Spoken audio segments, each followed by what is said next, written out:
Bienvenue sur Vécu de Ticket for Change, le premier podcast collaboratif fait par et pour des acteurs de changement. Dans ce podcast, tu entendras des témoignages de personnes qui ont décidé d'utiliser les 80 000 heures de leur vie qu'ils vont passer au travail pour contribuer à la résolution des enjeux sociaux et environnementaux d'aujourd'hui. Ils te partagent leurs meilleurs apprentissages suite au succès et aux galères qu'ils ont vécues sur des questions bien précises. Si tu souhaites apprendre à réaliser tes propres épisodes vécus, voire même ton propre podcast engagé, rendez-vous sur vécu.org. Nous t'y avons concocté une formation en ligne. Et si tu apprécies ce podcast, n'hésite pas à nous laisser un commentaire et une pluie d'étoiles sur Apple Podcasts. À jeudi prochain et bonne écoute. Vu, Vécu, vaincu. Pour plus de vécu, clique vécu.org. Je voulais te dire, tu sais, on a tous nos petits problèmes. Vécu by Ticket for Change. Bonjour, je m'appelle Laure, je suis une des co-créatrices des podcasts Vécu, qui sont donc les podcasts que vous écoutez en ce moment. Et donc Vécu est un des programmes de Ticket qui aide notamment tous ceux qui veulent se lancer dans des carrières à impact à trouver des exemples inspirants et puis à lever peu à peu aussi des freins qui les empêcheraient de se lancer dans ces carrières à impact. On compte à peu près 270 000 téléchargements ou écoutes. Et peu à peu, en fait, Vécu était d'abord un podcast réalisé pour des entrepreneurs sociaux. Et peu à peu, on a élargi notre ligne éditoriale. Maintenant, on s'adresse à toutes les personnes qui souhaitent se lancer dans des carrières à impact, pas seulement des entrepreneurs. Et on est devenu un podcast collaboratif. Donc, je ne suis plus la seule à réaliser des podcasts. Maintenant, je forme des personnes à la réalisation de ces podcasts. la question. Du coup, aujourd'hui, je vais répondre à la question comment lancer un podcast engagé quand on est novice et comment en vivre progressivement. Le vécu. Et alors moi, aujourd'hui, je parle de cette question parce que il y a 2 ans et demi, quand je suis arrivée chez Ticket for Change, je ne savais pas du tout que j'allais faire des podcasts, j'en avais jamais fait de ma vie. Je n'écoutais pas de podcast non plus. Et voilà, j'y connaissais rien. Et aujourd'hui, moi, avec les efforts d'autres personnes dans l'équipe, évidemment, on a réussi à lancer Vécu, qui est un podcast qui marche plutôt bien. On est super contents des résultats. Et puis surtout, aujourd'hui, on forme de nouvelles personnes à la réalisation de podcasts, de personnes engagées et inspirantes, à la fois par des formations en présentiel qu'on a données depuis janvier 2019 et maintenant par une formation en ligne. Donc je parle de cette question parce que voilà, je suis partie de zéro vraiment et aujourd'hui j'ai pas mal de choses à partager. Premier apprentissage. Alors mon premier apprentissage, c'est de créer son podcast comme un projet entrepreneurial. Quand on accompagne des entrepreneurs chez Ticket for Change, on leur dit toujours faites bien attention à répondre à un problème important, que rencontre une cible bien définie et pensez ensuite à la solution que vous allez pouvoir créer pour eux. Et donc ça a été vraiment la même démarche quand je suis arrivée chez Ticket for Change. On savait au départ qu'on avait envie de faire quelque chose pour aider les entrepreneurs qu'on accompagne chez Ticket for Change à échanger entre eux des bonnes pratiques et des conseils.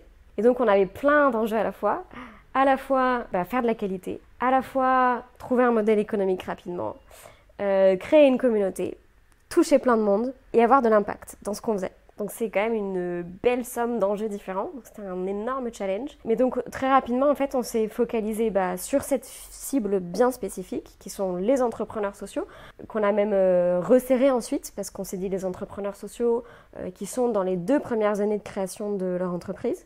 Quand on avait cette cible qui était bien définie, on s'est attelé à savoir quel est le problème qu'on veut vraiment résoudre pour eux, quel est le problème le plus important. Et donc j'ai commencé mes premiers jours chez Ticket à faire des entretiens avec une quinzaine d'entrepreneurs qui faisaient partie du réseau Ticket. Donc voilà, j'avais une trame d'interview qui était bien définie avec des questions ouvertes pour aller creuser vraiment, pas avoir d'a priori sur quel est le conseil, quel est le problème que je pense qu'ils peuvent rencontrer, mais vraiment de leur dire quels sont tes blocages au quotidien. Et puis je les ai aussi interrogés sur leur rapport au conseil. Et en fait, je me suis rendu compte que, de manière générale, les gens que j'ai interviewés n'aimaient pas toujours recevoir des conseils, sauf dans 2 cas bien précis, quand la personne est experte de son sujet, c'est-à-dire qu'elle travaille tous les jours à ce sujet, ou qu'elle a vécu la situation dont elle est en train de parler. Et donc c'est ça qui m'a permis de me dire, ok, bon bah on va se centrer sur des personnes qui ont vécu le problème dont ils sont en train de parler. Et ça a été un petit peu le début de cette idée de dire, ok, on va faire des retours d'expérience hyper incarnés. Et après le challenge, ça a été de se dire, bah quel est le vrai problème ? On pensait au départ que le problème principal des entrepreneurs, c'était de ne pas avoir de réponse aux questions qui se posent. Mais c'est un problème qui est en fait plutôt sorti de notre chapeau et pas vraiment du leur. En tout cas, il n'était pas exprimé de cette façon-là. Et je me rappelle d'un mentor un jour qui nous a un petit peu remonté les bretelles, qui nous a écrit un mail en disant « Mais qu'est-ce que vous êtes en train de faire ? Vous pensez vraiment que le problème que se posent les entrepreneurs, c'est de ne pas avoir de réponse à leurs questions, mais c'est n'importe quoi. Mais pensez vraiment à ce qui les empêche de dormir la nuit ?» Donc ce moment-là, il a pas été facile à gérer pour moi parce que ça faisait déjà longtemps que j'étais sur ce projet. Donc j'étais en train de me dire, mais hey, gars, je connais le problème qui se pose. Mais en fait, ça nous a vachement aidé parce que ça nous a permis d'identifier qu'en fait, le problème vraiment plus important que se posent les entrepreneurs, c'est de se sentir seul à galérer. Parce qu'aujourd'hui, le discours ambiant dit que les entrepreneurs sont des super-héros, qu'ils ont tout réussi. On dit jamais tel entrepreneur galère comme un ouf et c'est normal. Donc ça a été un déclic pour nous à ce moment-là de se dire ok, en fait le vrai problème, on a réussi à le toucher du doigt. Et c'est de là, après, en fait, c'est à partir de ce moment-là que la ligne éditoriale du podcast Vécu a commencé à naître.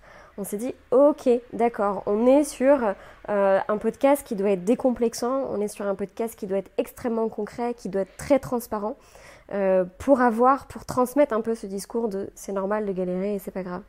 Donc en fait, c'était hyper important de le mener comme un projet entrepreneurial dès le départ, parce qu'en se focalisant vraiment précisément sur le problème et sur la cible au départ, ça nous a permis peu à peu d'aller trouver une solution ou une ligne éditoriale qui était particulièrement innovante peut-être par rapport à ce qui existait déjà.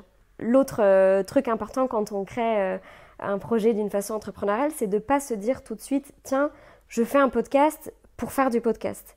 Et ça, c'est un travers dans lequel on n'est pas tombé. En fait, on ne savait pas du tout qu'on allait faire du podcast à la base. J'ai été recrutée au départ chez Ticket for Change pour créer une plateforme de questions-réponses par écrit entre entrepreneurs sociaux. Donc c'est ça ma mission, un peu comme Yahoo Answer ou comme Quora si vous connaissez ces plateformes.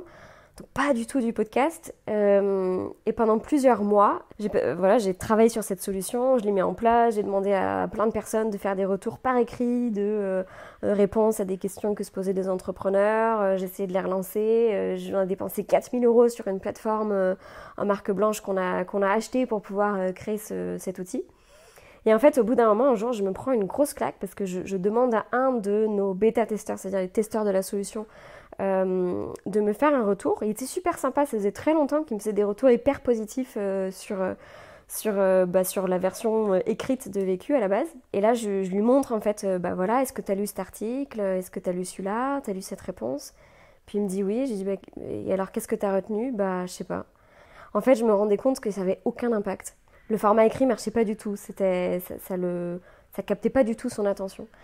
Donc là, je me suis pris un peu, encore une claque ce jour-là, mais ça nous a énormément aidé parce qu'on s'est dit, bon ok, ça veut dire que ce format ne marche pas, donc on va essayer autre chose. Donc on s'est dit, qu'est-ce qui marche aujourd'hui ? C'est la vidéo. Donc on est allé voir des entrepreneurs sociaux dont on sait qu'ils sont super forts pour parler en toute transparence de leurs galères. Et là, en mettant la caméra en face de ces entrepreneurs avec lesquels on a testé, en fait, on s'est rendu compte qu'on n'avait pas du tout le résultat qu'on cherchait non plus parce qu'ils étaient hyper intimidés par la caméra. Et ils n'arrivaient pas du tout à parler en toute transparence de ce qu'ils avaient. Donc on n'entendait pas parler de galère, on entendait un résultat d'un exercice journalistique comme on a l'habitude de le voir de l'entrepreneur génial qui a tout réussi. Donc on s'est dit, ok, peut-être que la caméra pose problème. Et un jour, j'ai décidé de couper l'image et de ne garder que le son. Et en fait, c'est ce jour-là qu'on a fait notre premier podcast sans s'en rendre compte, sans même connaître en fait le podcast. Et on était super contents parce qu'on avait enfin le rendu qu'on voulait, c'est-à-dire un podcast dans lequel on parlait vraiment concrètement, en toute transparence, sans se soucier de l'image qu'on pouvait avoir. Deuxième apprentissage. Donc mon deuxième apprentissage, c'est de ne pas chercher à avoir un modèle économique dans les premiers mois et plutôt de se concentrer sur la qualité de ce qu'on fait. Donc se concentrer sur la qualité de ce qu'on fait, vous pouvez vous dire oui d'accord, elle est bien mignonne, mais merci, je le sais, et je le savais aussi qu'il fallait faire de la qualité. Mais le problème c'est que au départ on s'est un peu engouffré dans il faut que ce podcast dès les premiers mois ait un modèle éco, et en fait on s'est mis trop d'objectifs dès le départ. On voulait tout de suite gagner sur tous les plans. Et donc pendant super longtemps on s'est dit bon, il faut absolument qu'on arrive à payer mon salaire en fait grâce à ce podcast. Et je crois qu'on a perdu beaucoup de temps grâce à ça et beaucoup d'énergie. On a testé plein de choses différentes. Donc au départ, on regardait les modèles économiques qui marchent chez d'autres dans le domaine du podcast, qui sont la pub avec du sponsoring. Mais le problème de ça, c'est qu'en fait la pub, elle ne crée absolument pas un modèle économique tant qu'on ne fait pas des centaines de milliers d'écoutes par mois. Donc voilà, après on a essayé de faire des podcasts payants pour des intrapreneurs, donc des gens qui entreprennent dans leur entreprise. On s'est dit tiens, peut-être que des entrepreneurs ne gagnant pas de salaire payent pas, mais des intrapreneurs ça pourrait marcher. Donc on a même lancé Vécu d'entrepreneurs, c'était des podcasts et des sessions de co-développement en présentiel dans les locaux de Ticket. Ça marchait très bien au niveau du test, on a eu des bons retours des bêta-testeurs, mais le jour où on l'a publié sur le site internet, on a eu 0 clic, quoi. Vraiment, pendant plusieurs mois, 0 revenu grâce à ce truc-là. Donc, j'étais dépitée aussi à ce moment-là, parce que je me disais, mais le modèle économique de Vécu ne va jamais se trouver. Et donc, un jour, avec Joséphine, on s'est dit, ok, on arrête de se prendre la tête avec ce modèle économique, et on va miser toute notre énergie sur un truc, qui est de faire quelque chose de qualité. Parce qu'en fait, elle avait cette intuition aussi, en voyant tous les entrepreneurs qu'on accompagne, puis en voyant Ticket for Change, qu'il faut d'abord créer une marque, quoi. Il faut d'abord créer une renommée. Et à partir du moment où on l'a créée, alors les opportunités viennent à nous. Et donc, c'est ce qui nous est arrivé plus tard. Et en fait, aujourd'hui, on a des demandes d'entreprises qui nous demandent de pouvoir réaliser des podcasts vécus en interviewant des gens qui sont engagés en leur sein. Donc, c'est top, ça fait partie de notre modèle éco. Et puis, une autre source de modèle économique qui marche aujourd'hui, qui est celle qu'on n'avait jamais vu venir, c'est celui de la formation. En fait, depuis le départ, on a envie que Vécu soit un podcast réplicable, c'est-à-dire que d'autres personnes puissent réaliser des podcasts vécus eux-mêmes, parce qu'on a envie d'avoir un maximum d'impact et pas d'être un goulot d'étranglement dans la création de contenu inspirant. Et en fait, c'est en se concentrant là-dessus, donc sur la qualité de ce qu'on voulait faire, sur aller au bout de notre mission, que le jour où on a créé des formations pour des podcasteurs Ticket for Change, en parlant avec une première entreprise, cette entreprise nous a dit mais en fait ça nous intéresse grave votre formation là, nous on a des gens en interne qui aimeraient bien monter un podcast, on adore votre podcast parce qu'on l'écoute et on reçoit la newsletter, est-ce que vous pourriez nous former à ce podcast? Et là j'étais trop heureuse le jour où on a reçu cette demande, je me suis dit mais putain c'est dingue, en fait c'est vrai qu'on n'y a pas pensé, mais on peut aller former des entreprises à la réalisation de podcasts de partage d'expérience. Donc ça c'était ça a été en fait notre modèle de revenu principal. Et puis par la même occasion en fait en allant former des gens qui allaient réaliser eux-mêmes leur propre podcast, d'une façon ou d'une autre on coupe aussi un petit peu nos coûts parce qu'on n'est plus les seuls à réaliser des podcasts. Par contre on est là sur de la formation, mais la formation nous prend moins de temps que la réalisation de podcasts. Donc voilà, c'est comme ça qu'on a en fait trouvé notre modèle économique. Du coup mon conseil numéro 1 c'est ne pas se focaliser d'abord sur le modèle économique, ça ne marche pas dans les premiers temps. Et si on regarde les autres podcasteurs qui existent aujourd'hui, en fait, c'est jamais les premiers mois qu'on arrive à trouver un modèle économique. Mais vraiment, je pense que si on fait de la qualité, on le trouve. Troisième apprentissage. Mon troisième apprentissage, c'est de ne pas s'arrêter aux difficultés techniques et aux freins qu'on peut avoir dans notre tête en se disant « mais j'ai pas le bon micro, je sais pas lequel utiliser, je sais pas monter un podcast, je sais pas comment diffuser mon podcast ». En fait, ça c'est des freins qu'on peut lever assez facilement en demandant à une des personnes qui nous accompagne sur la réalisation de vidéos. Il nous a dit allez regarder des micro-cravates Rode qui coûtent 40 €. Puis on s'est rendu compte qu'en fait un bon micro-cravate et un bon smartphone ça faisait l'affaire, donc pas besoin d'investir dans du matériel de pro ni d'avoir une chambre calfeutrée contre le son et l'écho. Et puis sur ce qui est du montage, on a regardé sur un blog quels sont les logiciels de montage aujourd'hui qui marchent. On en a choisi un qui était gratuit, Audacity. Et puis en bidouillant, je pense que j'ai perdu en tout et pour tout peut-être une journée en fait à bidouiller. On en parle énormément d'ailleurs dans la formation en ligne qu'on a réalisée avec Adèle, une des cofondatrices de Ticket for Change et qui a aussi réalisé les podcasts L'Envol avec Europe 1. On revient sur toutes ces bourdes qu'on a faites. Aussi bien dans la captation que pendant le montage, que dans la réalisation de sa ligne éditoriale, que dans ses premières interviews avec des interviewés pour leur faire raconter des choses intéressantes. Bref, le message c'est il faut dépasser ces freins qu'on se met au départ en se disant si je ne suis pas du métier, je ne vais pas pouvoir y arriver. En fait, c'est quand même assez facile de les dépasser avec tous les outils qu'on a aujourd'hui sur Internet. Et même si vous posez ces questions et que vous voulez les dépasser rapidement, allez voir notre formation en ligne qui vous aidera à dépasser ces petits freins que vous pouvez avoir dans votre tête. 4e apprentissage. Et mon 4e apprentissage, c'est avant de lancer son podcast, d'aller trouver des partenaires qui vont être des relais de diffusion. Voire qui vont vous aider dans la réalisation ou le financement du podcast. Ça, c'est quelque chose que je n'ai pas bien fait sur Vécu, mais que Adèle a très bien fait sur le podcast Europe 1. Parce qu'en fait, avant de lancer le podcast L'Envol, elle est allée négocier avec Europe 1 qu'ils co-créent ce podcast, puis avec Grand Contrôle après, dans la réalisation. Donc ça, c'est un apprentissage issu d'un truc que j'aurais vraiment pu mieux faire.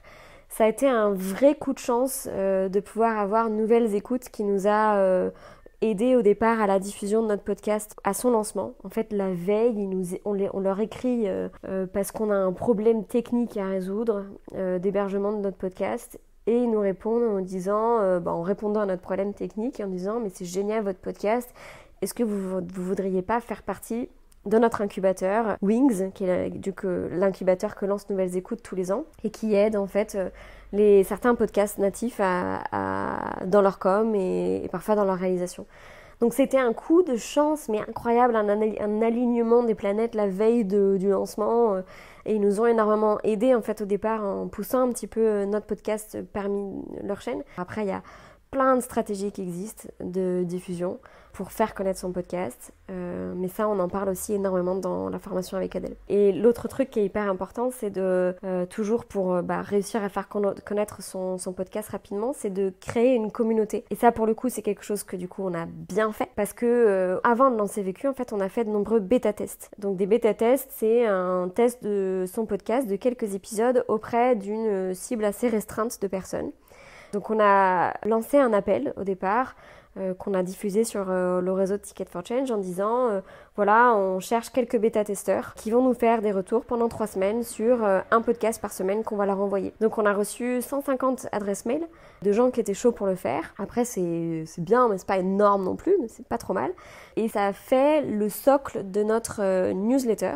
Donc en fait, depuis le premier podcast Vécu, on écrit toutes les semaines à la publication d'un podcast une newsletter. Et en fait, cette newsletter a ramené beaucoup de monde peu à peu. Et c'est toujours ce qui nous permet d'avoir au premier jour de la diffusion de notre podcast une centaine d'écoutes sur SoundCloud par exemple. Donc voilà, hyper important d'aller trouver des relais de diffusion avant, il y a plein de stratégies, et puis de créer cette communauté et de faire des podcasts de qualité pour que la communauté grossisse de manière organique. Conseil Pour gagner du temps. Mon conseil pour gagner du temps, c'est de faire les choses quand j'ai vraiment envie de les faire. Il y a vraiment des moments où je suis dans des dispositions particulières pour faire un truc créatif. Et il y a des moments où je suis pas du tout dans un mood créatif, où j'ai juste envie de faire de l'Excel, quoi. Et donc de bien réussir à distinguer ça, ça m'aide énormément. Conseil pour gagner de l'énergie. Mon conseil pour gagner de l'énergie, c'est de faire d'autres activités que celles de son travail au quotidien à côté de son travail, mais des trucs qui n'ont rien à voir. Parce que justement, dans les journées où c'est pas facile, se vider la tête avec une activité complètement différente, pour moi c'est de la comédie musicale, ça m'emmène complètement ailleurs et je reviens quand même avec la patate chez moi, même si la journée a été difficile. L'autre question. En fait, depuis 2 ans et demi que je travaille chez Ticket, je vois passer toujours des projets géniaux d'entrepreneurs qui ont un modèle économique stable, qui ont un impact social, environnemental qui est éprouvé. Puis il y en a d'autres qui galèrent un peu plus. Et donc je me demande si l'entrepreneuriat social est une des seules clés pour permettre de résoudre nos enjeux socio-environnementaux. Je me demande s'il n'y a pas une autre voie, un peu dans le domaine de la réplication de ces projets qui marchent super bien, mais sans forcément répliquer des marques sur des territoires étrangers, mais potentiellement de répliquer des concepts. Donc c'est un sujet qui me passionne en ce moment et sur lequel j'ai envie de créer ma prochaine entreprise. Mais voilà, je me dis, est-ce que c'est possible de réfléchir à un autre modèle? On n'est pas entrepreneur, on n'est pas vraiment réplicateur, mais on est entre les deux, on est un réplicateur de concepts et pas forcément d'idées. Vu, Vécu. vaincu. Pour plus de vécu, clique vécu.org. Voilà, ça répond à votre question.